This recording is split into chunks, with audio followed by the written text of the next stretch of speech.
Look at this big old son of a gun in my fishing spot. You better not spook them when you run off. See how close I can get.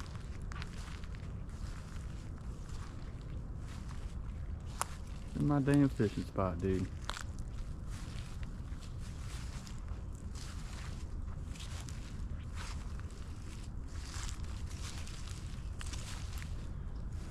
Pretty big one, about 4 foot. There you go.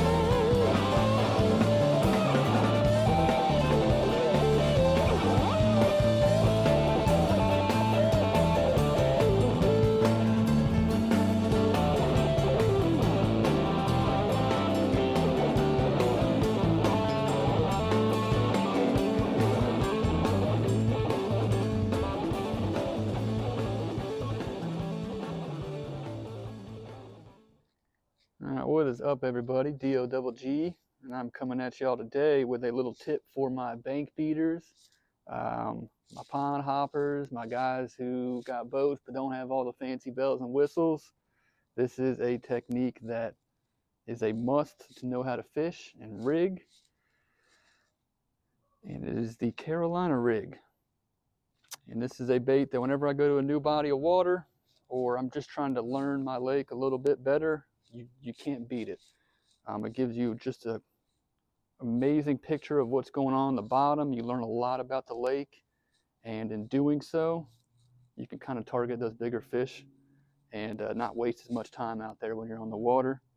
But first things first, to rig up a Carolina rig, for my leader, I just like to use like Berkley big game, depending on the size of my hook, the weight, rod, etc. I'm going to use 10, 12, or 15. Those three sizes get the job done. I believe right here I have 12-pound test. I'm currently getting my leader ready right now. I'm going to get me a ball bearing swivel like that. I normally go for like the 60 or 80 pound, normally size 6 or 5. I don't want to swivel too small. Sometimes your weight kind of gets wedged and it doesn't want to have as much free movement when you're dragging it. But I always start with tying my leader first. You'll see why in a second. And normally, depending on time of year, how active I think the fish are, I'm going to change my leader length. And right now it is January, it is very cold, and it's only going to get colder. So normally the colder or the more lethargic the fish are, I'm going to make that leader, substantially longer. I normally go with about 24 to 30 inches. I've even thrown 4 and 5 foot leaders before. And the reason in doing that is the longer the leader, the more kind of subtle and subdued the action of the lure is. It kind of has like a delay to what you're doing with the rod tip. So if I pop it, that thing kind of comes off the bottom real slow and just has a really kind of subtle action that's just, they can't stand it. Even if it's 30 degrees out, they're going to bite it. But for today, I think I'm probably going to rock with about 24 inches or so. Find my spot. It's probably a little more, but we'll be good with that. I really have been gravitating towards these VMs, or no, these aren't VMs, these are Mustad grip pin hooks. I love these because when I'm dragging on the bottom, I've got that little pin right there, and that just keeps my bait from riding down. So that way I can fish it through thick stuff, and I'm not worrying about my bait sliding down, hook point popping out, snagging my C rig and whatever I'm dragging in. And then as well, even though it's a wide gap, you can see if I put my finger along that eyelet, I've got some bite gap there, so that's going to help me get a lot more fish in the boat. Because with a standard wide gap and even an offset, you're just going to have some fish that just come unbuttoned, and normally what that is your bite gap is just not there. But anyways, we're gonna tie this sucker on. I'm a big double Palomar guy. It's never let me down. Put that sucker in there like that. Always wet your knots if you didn't know. Bam. Trim that tag in. Where you at, tag in? There you are. Whoop. And then normally, I like to throw BBs. I could not find my BBs today. I'm not really a clacker guy on my C rigs. In the warm months, I'll throw them when they're a little more aggressive. But otherwise, I don't think that clacker gets bit. Now, beads, on the other hand, I think they help kind of snap some of that quag off your weight so you can keep fishing clean on a long cast. And it still has some of that sound that would attract the fish to your bait, but it's not as aggressive. So sometimes I think the clacker spooks them. I've never had that issue with BBs. That's the only BB I could find, so that's what we're going to put on here. But for weights, I've always liked these Strike King Carolina rig weights. They're tungsten. I can get a great feel for the bottom. They're not super expensive, so if I do break off, it's not the end of the world. But normally ½ ounce is standard size. Sometimes I'll throw 3/8, sometimes I'll throw 3/4. But in 90% of situations, the ½ ounce will get it done. Even on a pond like I'm fishing today, ½ ounce is perfect. And what I'm gonna do is, since I only have one BB, I always think it's that lead BB that does a lot of the heavy lifting, which looks like that BB melted. See if I can pop that hole back in. But normally that lead BB is the one that is kind of snapping all that stuff off your weight for you. And that BB doesn't want to cooperate, so we're going to retire it. So we're just going to put a weight on there today, which I've caught plenty just with the weight. Like I said, the BB I think does generate some bites, but normally it's just, I think it just helps kind of knock some of the stuff off the bait, but it's not the end of the world. So you can see I always tie my leader first because I like Palomar knots, and if you don't tie your leader first, you can't tie a Palomar knot. So I always get that leader ready to go first, then I tie it to my main line. Like I said, same thing, Palomar knot. Got a lot of bad line memory here, making this a little funky.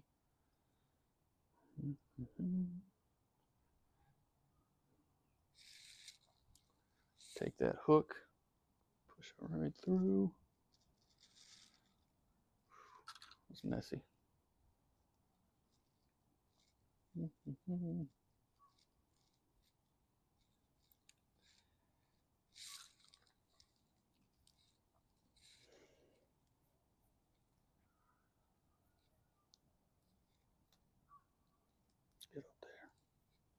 All right, well, there you go. We are ready to go. I'm going to put a bait on there, and then we're going to go show you guys how to fish this thing real quick. And I'm telling y'all, you will learn so much about your local body of water by just dragging this thing around and painting a picture of what's going on underneath you. Get my hook back out. There's a handful of baits I like for a Carolina rig.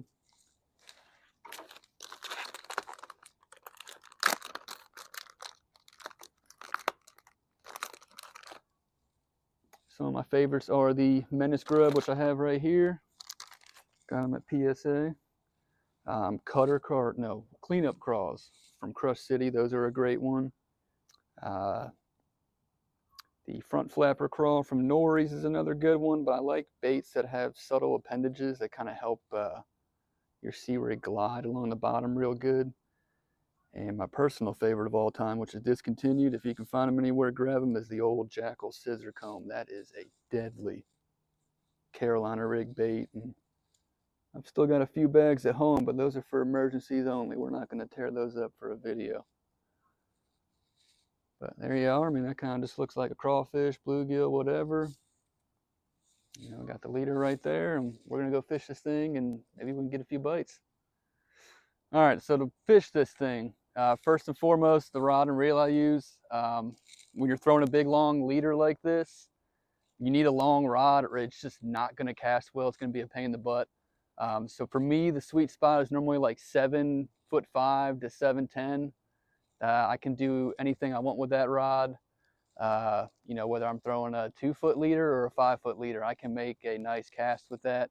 Not to mention a long cast, I've got plenty of blank to drive that hook home. And in terms of the action, I always like a mod fast, either medium heavy or heavy. If I'm leaning towards a heavy blank, I'd like more of a moderate. But the hook set's normally going to be like a sweep, so you want that moderate rod to sort of load up through the whole blank and just drive that hook home. But to fish this thing, just going to make a big cast. We'll let it fall to the bottom. And what I'm going to do is when I'm going to a new body of water I don't know, I'm going to walk the bank, or I'm going to be in my boat, and I'm just going to fan cast around. As I'm doing that, it's just sweep to the rod up, and I'm just feeling for anything out there. You know, whether it's rock, wood, stumps, grass, just even hard spots or soft bottom. This rig is going to tell me everything that's going on down there. And you know, you could go to some ponds, you know, and if it's nothing but a grass pit, you'll figure that out in a couple casts. You don't need to throw this thing anymore, you know, and you know that, hey, I've basically got to fish in the middle column or the upper column, or I've got a handful of baits that I could fish over top of that grass, but you know, I'm not going to throw something where I'm wasting time. Or, you know, like this pond, stumps is the primary structure. So I'm going to try to just find all these stumps. And when I find them, like right here, I'm feeling something right there. And what I like to do is when I feel something, I kind of look around at my surroundings. I'm like right here, I'm between 2 trees. And I feel some stumps right out here, and I'm looking at a house. It's a white house between 2 brick houses. So I know that if I'm right here, I've got some wood right out there that if, you know, maybe a Carolina rig's not the deal that day, but I could come back with a chatterbait or a crankbait or a big jig or a swim bait and target those spots that I think would be holding better quality fish. And I'm not just wasting my time throwing in no man's land with no idea what's going on below me. But you just want to make these fan casts and just give it little sweeps and just feel. It's all it is just feeling everything that's going on.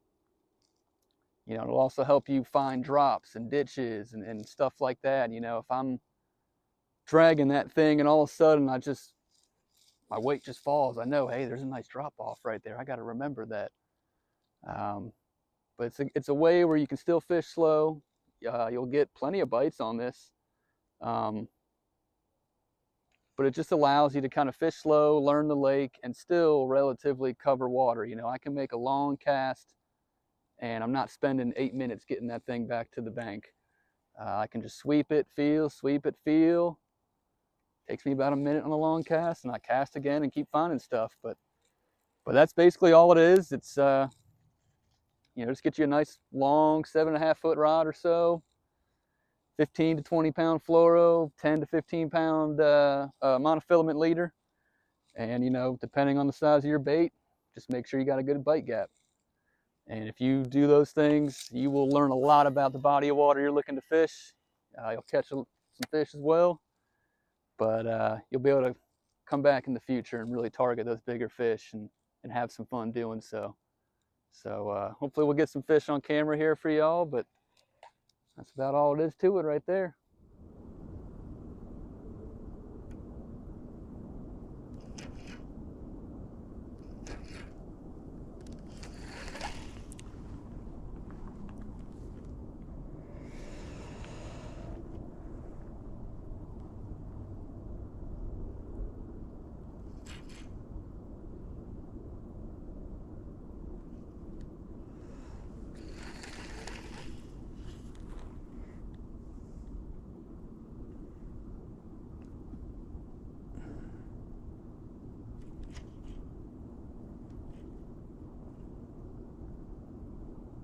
There we go.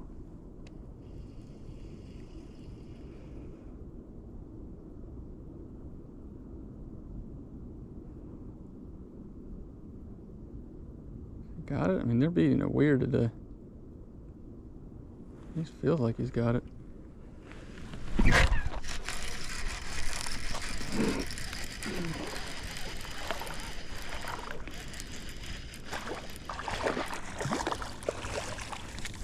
Not a bad one. Look how pale they are though. They've been out in that hole for a while. Boy, is he cold. Wearing all kinds of lipstick. Look at him. Not a bad one.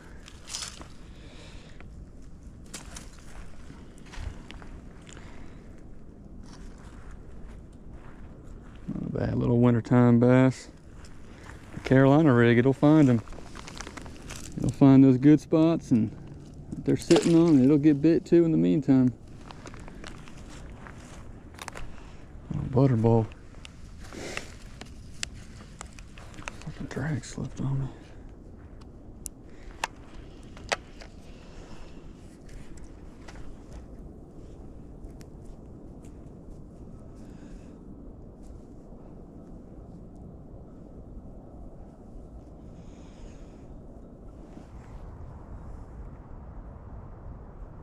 There he is.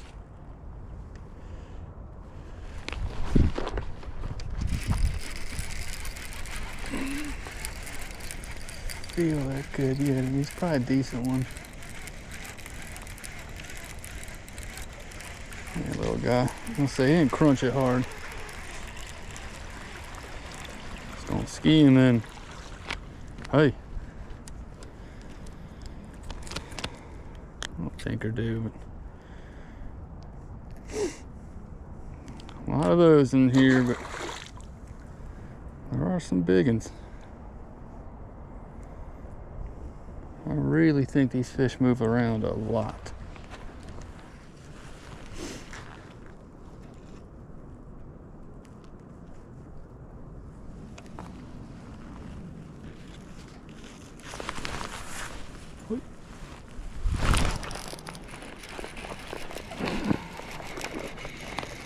Pretty good one.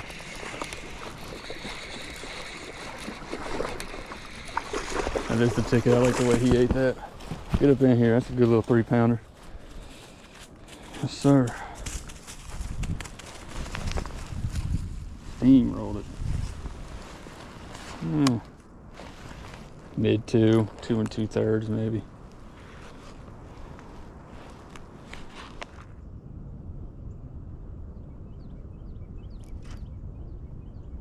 Okay.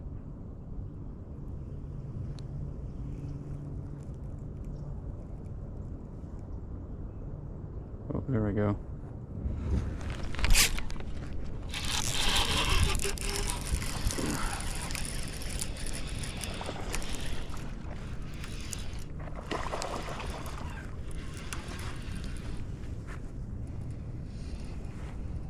Not a bad one.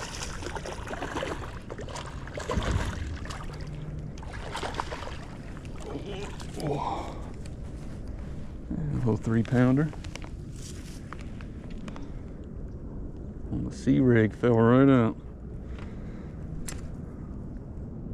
Little finesse set up there.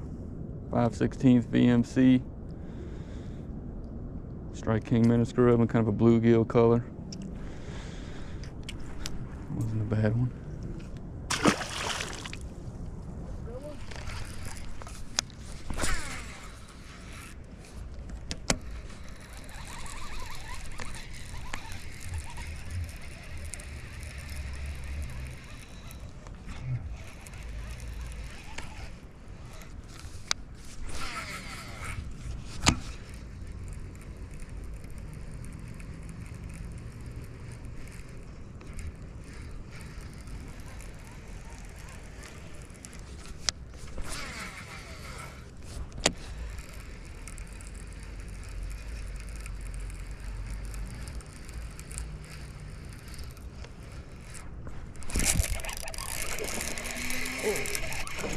Oh my God. Dude! Dude! Dicker! That's a pig. That's one of the better ones you'll catch in this pond. They don't get much bigger than that, but man, we had some fish that were out deeper today, and I started catching them sort of, you know, it's a little canal right here, and towards the end, you know, I broke off my C rig, didn't bring another, didn't plan on it, and went down heading towards the canal and got like 4 or 5 bites on the chatterbait, and they just didn't connect. But, you know, thinking, you know, I come back, you know, a half hour later and it seems dead out there, and I come in here and spooked one, and that big girl right there, she couldn't stand it on the cut, Bo.